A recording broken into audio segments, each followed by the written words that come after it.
کہاں کہاں بھاگ دوڑ کر کے تسبیح خانے کی خدمت والے، میں بھی اس میں شامل، کہاں بھاگ دوڑ کر کے کون سی چیز کہاں سے بنواتے ہیں، کون سے نقش کہاں سے چھپواتے ہیں اور اس کے اوپر اس کو پرنٹ نقش کرواتے ہیں جو اندر سٹیل کے اندر چلے جائیں۔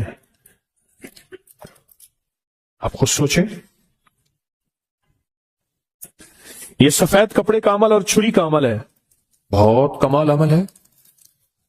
یہ پچھلے سال بھی دیا، ہفتہ نہیں گزرا اور لوگوں کے نتائج اور لوگوں کے ریزلٹ اور لوگوں کی دعائیں اور لوگوں کی جھولیاں اٹھا کے کہ بھلا ہو آپ کا، کہ آپ نے ہمارے ساتھ کیا بھلا کر دیا، کیا مہربانی کر دی، اتنا آپ نے ہمارا بھلا کر دیا۔ لوگوں کی دعائیں شروع ہو گئیں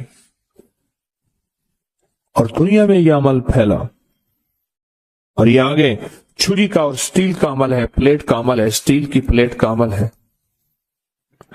اب ایک کام کریں، چھری اور پلیٹ دو چھریاں ایک پلیٹ دو، اور یہ ڈبی اور یہ کپڑا اور یہ کاغذ، یہ ساری چیزوں کا ریٹ بازار سے لگوائیں گے، دیکھیں کتنے کا بنتا ہے۔ ابکری والے کتنا کما رہے ہیں، ذرا بازار سے اس کا ریٹ ضرور لیجئے گا کہ ابکری والے اس کو بیچ رہے ہیں، کتنی تجارت ہے یا کتنی زیارت ہے یا کتنا نفع ہے، بازار سے پوچھئے گا۔ ایک چھری کتنے کی ہے، ایک پلیٹ کتنے کی ہے، ایک کپڑا کتنے کا ہے، پھر اس کی پرنٹنگ کتنی کی ہے، پھر پلیٹ کے اوپر لیزر پرنٹ ہے، وہ لیزر پرنٹنگ کتنی مہنگی ہے، ڈبیوں کے اوپر لیزر پرنٹنگ کتنی مہنگی ہے، نقش چھپے ہوئے ہیں، چھریوں کے اوپر لیزر پرنٹنگ ہے، نقش چھپے ہوئے ہیں۔ بازار سے پتہ کر لیجئے گا، بعضوں کا دل ہے اندر شیطان کوئی کروٹ لے لیتا ہے وسوسے کی، شک کی، بدگمانی کی۔ ابھی سے تیاری ہے کہ شب برات آ رہی، اور میں نے برات کے معنی کیا ہے، نجات کے۔ میں نے انشاءاللہ اس رات کو اللہ اس کے حبیب کے جو وعدے ہیں نا، اللہ اس کے حبیب کے جو وعدے ہیں، ان وعدوں کو انشاءاللہ لینا ہے، اور ان وعدوں کی برکتیں لینی ہیں، اور ان وعدوں کی خیریں لینی ہیں، جہنم سے نجات، قرضوں سے نجات، نحوست، ظلمت، اس سے نجات، بے برکتی سے نجات، اور میرا کاروبار برباد ہو رہا یا میرا گھر پریشان ہے اس سے نجات، ان چیزوں سے نجات ہے۔ حدیث میں آتا ہے، صدیق اکبر رضی اللہ تعالیٰ عنہ فرماتے ہیں کہ جب ماہ شعبان کی 15ویں رات آتی ہے، اللہ جل شانہ آسمان دنیا پہ تشریف لاتی ہے، پہلے آسمان پہ نیچے آ جاتے ہیں، اپنا تخت لاتے ہیں، سوائے مشرک کے اور کسی سے بغض اور اناد رکھنے والے کے، باقی سب کو معاف کر دیتے ہیں۔ بغض اور اناد رکھنے والا کسی سے اگر ہے بھی، بیٹھے بیٹھے معاف کر دو، بیٹھے بیٹھے دل صاف کر دو، بیٹھے بیٹھے معاف کر دو، بیٹھے بیٹھے دل صاف کر دو۔ اللہ تعالیٰ سب کو معاف کر دیتے ہیں۔ اور عائشہ صدیقہ رضی اللہ تعالیٰ فرماتی ہے، میرے آقا نے اس رات میں اتنا لمبا قیام اور پھر آپ نے سجدہ فرمایا، حتیٰ کہ میں نے آپ کا انگوٹھا مبارک پکڑ کے دیکھا کہ شاید آپ اس دنیا سے رخصت ہو گئے۔ نماز سے فارغ ہوئے تو آپ نے پوچھا، عائشہ کیوں؟ میں آقا، آپ فرمائے یہ 15ویں شعبان کی، یہ شعبان کی 15ویں رات ہے، اللہ پاک شعبان کی 15ویں رات اپنے بندوں پہ جلوہ گر ہوتے ہیں، اور مغفرت مانگنے والوں کی مغفرت، رحم مانگنے والوں پہ رحم، مغفرت مانگنے والوں کی اور رحم مانگنے والوں پہ رحم، اور جس پہ رحم آ گیا تو اس کے تو کام بن گئے، دولت اسی کی، رزق اسی کا، صحت اسی کی، سجدے اسی کے، دعا اسی کی، کرم اسی کا، فیض اسی کا، عطا اسی کی، شفقت اسی کی، جس میں رحم آ گیا۔ لیکن فرمایا جو کسی سے حسد کرتا ہے، بغض کرتا ہے، عناد کرتا ہے، اور کسی اس کے بارے میں فرماتے ہیں اللہ کہتے ہیں اس کو چھوڑ دو، اللہ کہتے ہیں اسے چھوڑ دو۔ پھر شعبان خود، یہ مہینہ خود اللہ سے فریاد کرتا ہے۔ عجیب بات سنیں غور سے، یہ مہینہ خود اللہ سے فریاد کرتا ہے، اے اللہ آپ نے مجھے 2 عظیم مہینوں کے درمیان رکھا، کون سا؟ پیچھے رجب ہے، آگے رمضان ہے، میرے لیے کیا چیز ہے؟ اللہ فرماتے ہیں میں نے تیرے اندر قرآن کی تلاوت رکھی ہے، بس تیرے اندر سب کچھ یہی ہے۔ اور پھر فرمایا کہ اس کو لیلۃ المبارک کہتے ہیں، 15 شعبان کو۔ فرمایا برکت والی رات ہے، اور رات میں کثرت کے ساتھ خیر اور بھلائی پائی جاتی ہے، کثرت کے ساتھ خیر اور بھلائی پائی جاتی ہے۔ اور علامہ امام فخر الدین رازی فرماتے ہیں اس رات میں اللہ پاک جل شانہ فیصلے فرماتے ہیں، زندگیوں کے، موت کے، مقدروں کے، وقت کے، نصیب کے، رزق کے فیصلے فرماتے ہیں۔ اور علی کرم اللہ وجہ فرماتے ہیں، سن لو، مجھے وہ شخص بہت پسند ہے جو اپنے آپ کو ان 4 راتوں کے لیے فارغ کر لے۔ آپ بتائیں، مجھے وہ شخص کیا ہے جو اپنے آپ کو ان 4 راتوں کے لیے فارغ کر لے؟ کون سی رات؟ ایک عید الفطر کی رات، رمضان کا چاند نظر آیا اور صبح، اس کو لیلۃ الجائزہ کہتے ہیں۔ دوسرا عید الضحیٰ کی رات، اللہ اکبر۔ اور تیسرا 15 شعبان، اور چوتھا رجب کی پہلی رات۔ آئندہ سال انتظار کیجئے گا، رجب کا چاند نظر آیا اور رجب کی پہلی رات، تسبیح، وظیفہ، ذکر، اعمال، ضروری نہیں ساری رات جاگیں، ضروری نہیں کچھ اعمال کر کے سو جائیں، پر مجھے 4 راتیں پسند ہیں، 4 راتیں پسند ہیں، 4 راتیں پسند ہیں۔ اور پھر فرمایا کہ ابو ہریرہ رضی اللہ تعالیٰ عنہ فرماتے ہیں، پیر اور جمعرات کے دن جنت کے دروازے کھول دی جاتے ہیں، ہر اس بندے کی مغفرت کی جاتی ہے جو اللہ کے ساتھ کسی کو شریک نہیں ٹھہراتا۔ آج کی شام مغفرت کے دروازے کھل گئے۔ بہت طاقتور عمل دیے آپ کو، پچھلے سال دیے، اور اس سے زندگی میں وہ انقلاب، وہ تبدیلیاں، وہ خیریاں اور برکتیں آئیں جو گمان سے بالاتر ہے۔ امام کی بارگاہ میں ایک شخص آیا اور کہنے لگا کہ آقا، 7 آسمان اور 7 زمین مجھ سے ناراض ہو گئے۔ حضرت نے اس کی بات پہ توجہ فرمائی، تو کیا کہنا چاہتا ہے کہ 7 آسمان اور 7 زمین مجھ سے ناراض ہو گئے ہیں؟ فرمایا چاہتا کیا ہے؟ کہا آسمان سے رزق آنا ختم ہو گیا ہے اور زمین میرے لیے تنگ ہو گئی ہے، میں پریشان ہوں، میں زندگی کی الجھنوں میں ہوں۔ جس کے لیے آسمان کا رزق، راحت، عزت، برکت، وسعت، وقت، مقام آسمانوں سے آتا ہے، جس کے لیے ختم ہو جائے، اور زمین جس کے لیے تنگ ہو جائے، سوچیں اس کی زندگی کیا ہوگی۔ اس کی زندگی میں فقر ہوگا، اس کی زندگی میں فاقہ ہوگا، اس کی زندگی میں غربت ہوگی، اس کی زندگی میں تنگ دستی ہوگی، اس کی زندگی میں قرضے ہوں گے، اس کی زندگی میں بیماریاں، پھر وہ جادو، جنات، اثرات، نظر بد میں الجھا ہوا رہے گا، اور ساری زندگی اسی میں بندھا رہے گا، ساری زندگی اس میں بندھا رہے گا۔ آسمان سے میرے لیے رزق بند ہو گیا، رحمتیں بند ہو گئیں، اور زمین میرے لیے تنگ ہو گئی ہے۔ اور کہا کہ ایک جن ہے، میرے گھر میں آتا ہے، میرے گھر میں کنواں ہے، اس کنویں کی منڈیر میں بیٹھتا ہے، اور منڈیر پر بیٹھ کر وہ میرے لیے ایک جادو پڑھتا ہے، اس جادو کے پڑھنے سے میری کی ہر چیز پتھر بن جاتی ہے، خراب ہو جاتی ہے، برباد ہو جاتی ہے، کیڑے پڑ جاتے ہیں، اس میں گندگی ہوتی ہے، اور گھر میں نفرت ہے، گھر میں پریشانی ہے، گھر میں حالات کی تنگی ہے، ہم ایک دوسرے کو خون کے پیاسے ہیں اور ایک دوسرے کو قبول نہیں کرتے۔ لفظ سخت ہے، وہ بولنا نہیں چاہتا، اس لیے رک جاتا ہوں۔ لفظ سخت ہے، وہ بولنا نہیں چاہتا، جو روایات اور کتابوں میں آیا ہے، اس لیے رک جاتا ہوں، اگلا لفظ ڈھونڈ کے لے آتا ہوں۔ اے اللہ کے ولی، آپ کے پاس اس کا کوئی حل ہے؟ بڑی دور سے آیا ہوں۔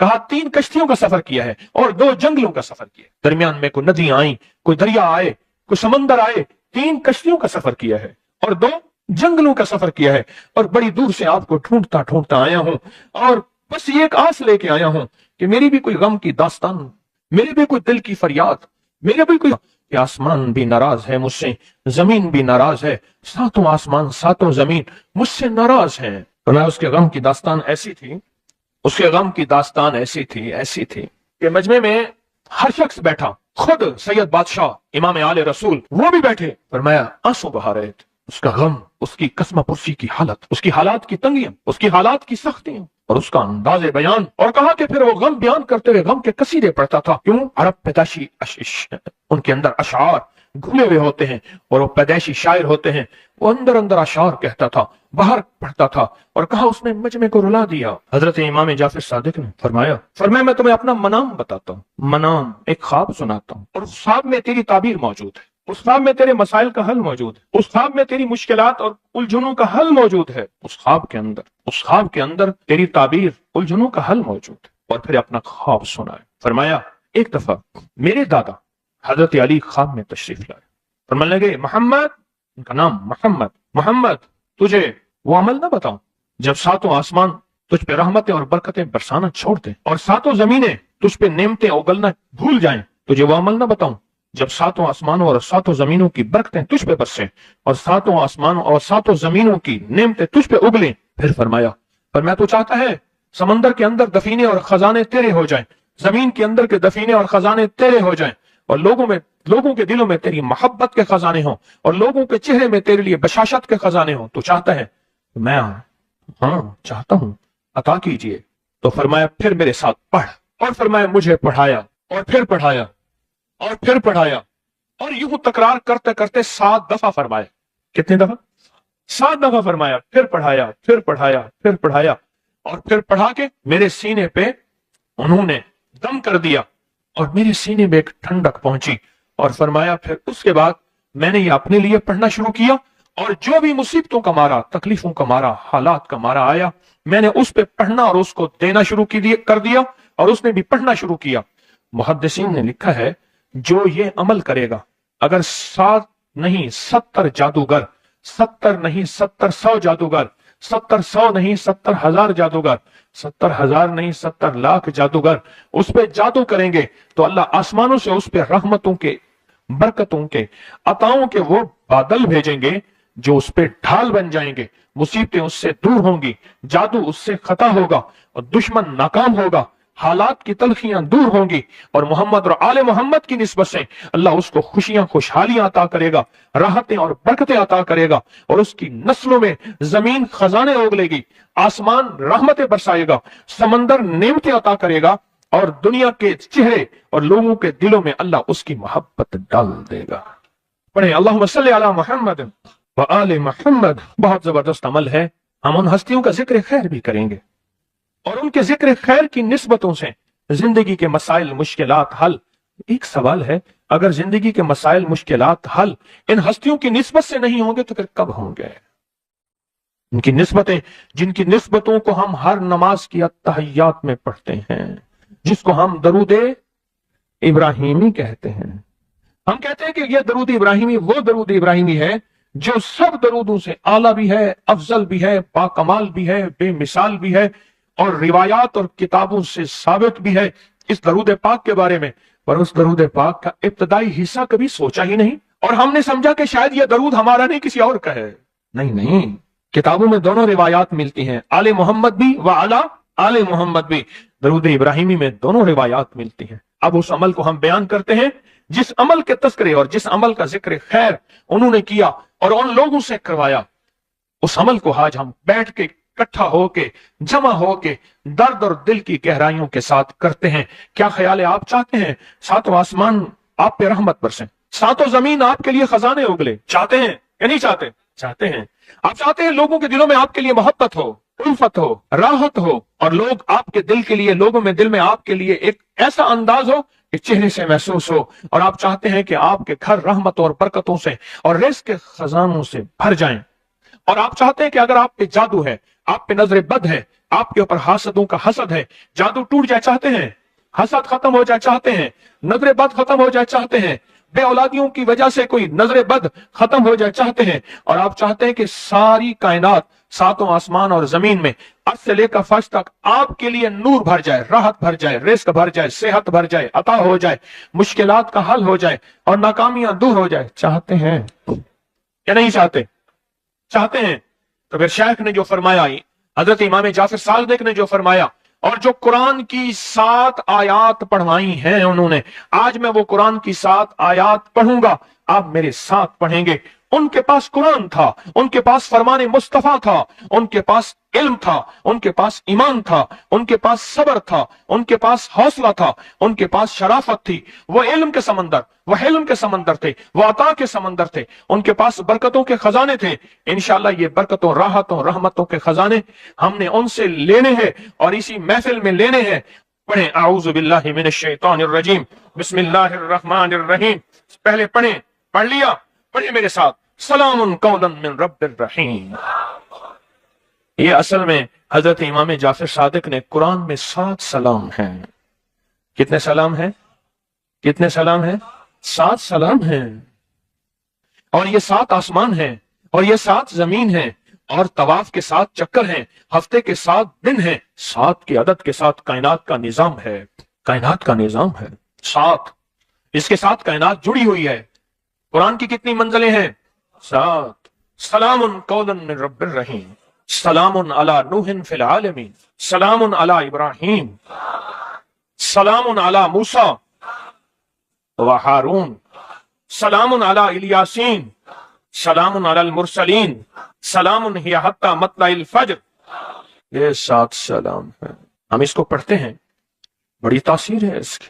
اہل محفل بتاتے ہیں کہ حضرت امام جعفر صادق نے اس کے اوپر 7 سلام پڑھے اور اس کو 7 سلام سکھائے۔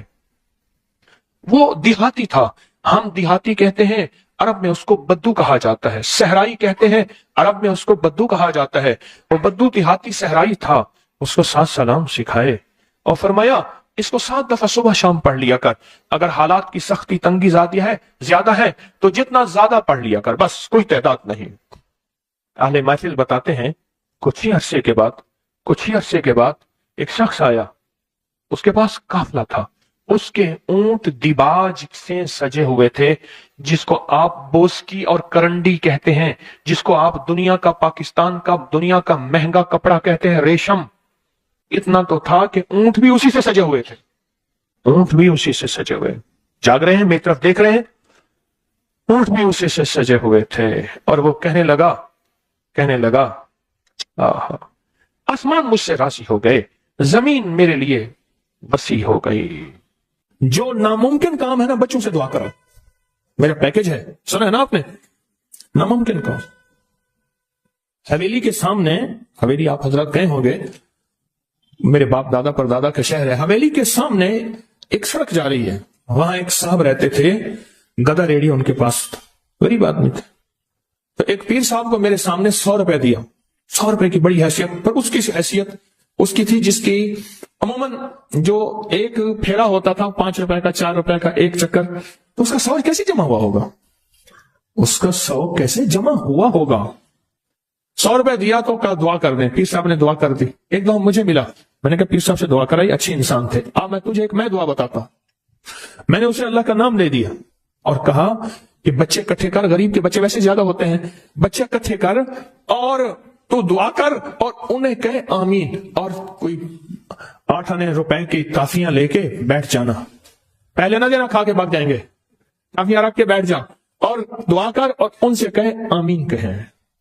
کیوں؟ جو نابالغ معصوم بچہ ہے اس کو گناہ کا خیال نہیں، تصور نہیں، گمان نہیں، ادراک نہیں، احساس نہیں، قدم نہیں، اس کے بول سچے، اس کے جذبے سچے، اس کی کیفیت سچی، اس کا انداز سچا، اس کا انداز سچا، سب کچھ سچا، اس کا سارا کچھ سچا۔ ایک بات بتاؤں، یہ بات میں نے کئی دفعہ بتائی ہے اور میں نے اس کے خود تجربے کیے ہیں۔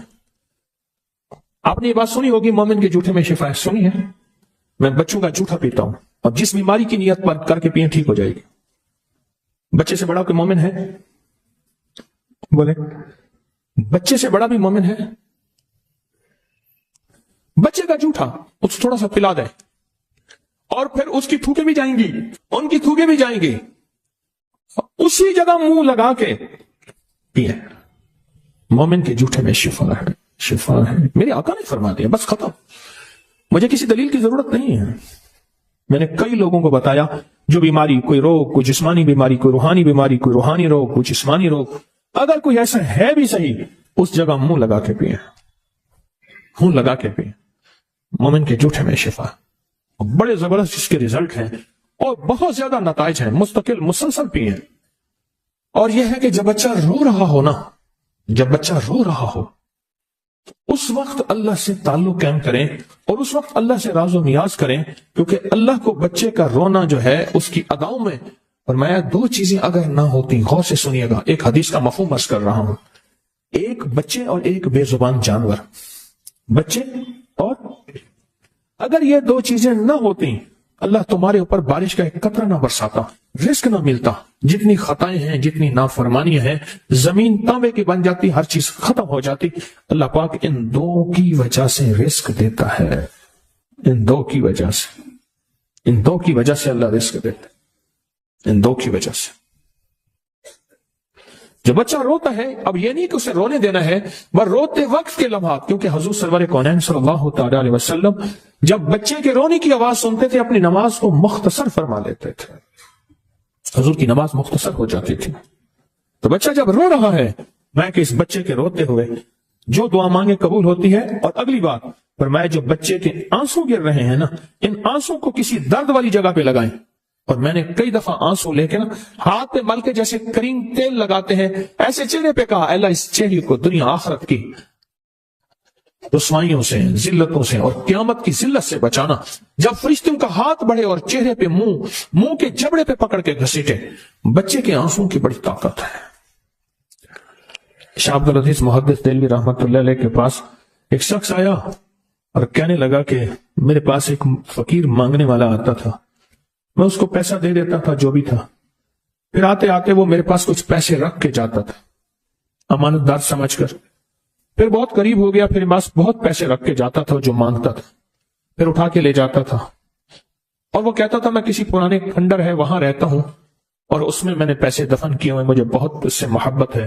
سکے ہوتے تھے پہلے، کاغذ والے روپے تو ہوتے نہیں تھے، اور کہا کہ مجھے بتاتا تھا فلاں جگہ رہتا ہوں، آج تک میں گیا نہیں۔ کچھ دنوں کے بعد بہت عرصہ آتا رہا، پھر کچھ دنوں نہیں آیا، تو میں سوچا کہ بیمار ہو گیا کیسے، تو کہا کہ میں پھر ڈھونڈتے ڈھانڈتے گیا اس کھنڈر میں، تو وہ بیمار پڑا تھا، میری آہٹ سن کے میں نے اسے کہا، تو کہا میرا آخری وقت ہے، مجھے مال سے بہت محبت ہے، میں نے پیسہ کر کے جمع کیا ہے، یہ جتنا میرا مال ہے یہ ساتھ یہ جگہ ہے جہاں میں نے دفن کیا ہوا ہے، جب ایسا کرنا مجھے دفن کرنا، یہ مال میرا ساتھ رکھ دینا چپکے سے، وعدہ کر۔ میں نے وعدہ کر لیا اور کہا کہ یہ دیکھ اس مال میں سے ایک پیسہ خرچ نہ کرنا، میرا کفن بھی تم جیب سے دینا، میرے مال میں سے خرچ نہ کرنا۔ میں نے وعدہ کر لیا، کفن دے دیا، دفن کر دیا اور چپکے سے اس کا مال اس میں رکھ دیا، چپکے سے اس کا مال اس میں رکھ دیا، اور کہا کہ جب جو ہے وہ واقعہ ختم ہو گیا، کچھ عرصے کے بعد ایسا ہوا میرے اوپر حالات تنگ ہو گئے اور بندش، حالات تنگ، پریشانیاں، مشکلات، مسائل، اور اتنا کہ میں روٹی سے بھی تنگ ہو گیا، پریشان ہو گیا۔ ایک دن میرے خیال آیا کہ کئی سال ہو گئے اس کو دفن کیے، اس کا مال کس کام کا، اس کا مال نکال کے لے آؤں، استعمال کروں۔ رات کو گیا اس کی قبر کو کھودا تو دیکھا تو اس کی ہڈیاں پڑی تھی، اور اس کا جتنے بھی مال، اس کا پیسہ تھا، سارا ہڈیوں کے اوپر ایسے بکھرا ہوا تھا اور سرخ تھا۔ کہا کہ مجھے مال کی طلب تھی، میں نے ایسے ہاتھ ڈالا تو میرا ہاتھ جل گیا اور میں بس چیختا چلاتا قبر بند کر کے آیا ہوں۔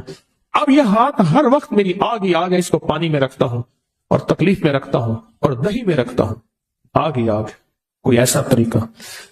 اب دیکھیں درویش کا وجدان دیکھیں، تو انہوں نے فرمایا کہ میرا اللہ کہتا ہے کہ آنسوں سے تو جہنم کی آگ بھی بجھ جاتی ہے، اللہ کے لیے رو، جب رو وہ آنسو اس ہاتھ کو لگا، اللہ کے لیے رو، جب رو تو اس آنسو اس ہاتھ پہ لگا، فرمایا کہ وہ آنسو اس ہاتھ پہ لگائے گا، تیری جہنم کی آگ ہے یہ بجھ جائے گی۔ اور کہا ایسے ہوا، رویا بہت زیادہ اللہ کے لیے، آنسو لگائے اور وہ آنسو سے اس کی ہاتھ کی تکلیف ختم ہو گئی۔ یہ جو بچے کے آنسو ہیں یہ بڑے دکھوں کا علاج ہے اور بڑے دردوں کا علاج ہے اور بڑی مشکلوں کا علاج ہے اور بہت زیادہ مسائل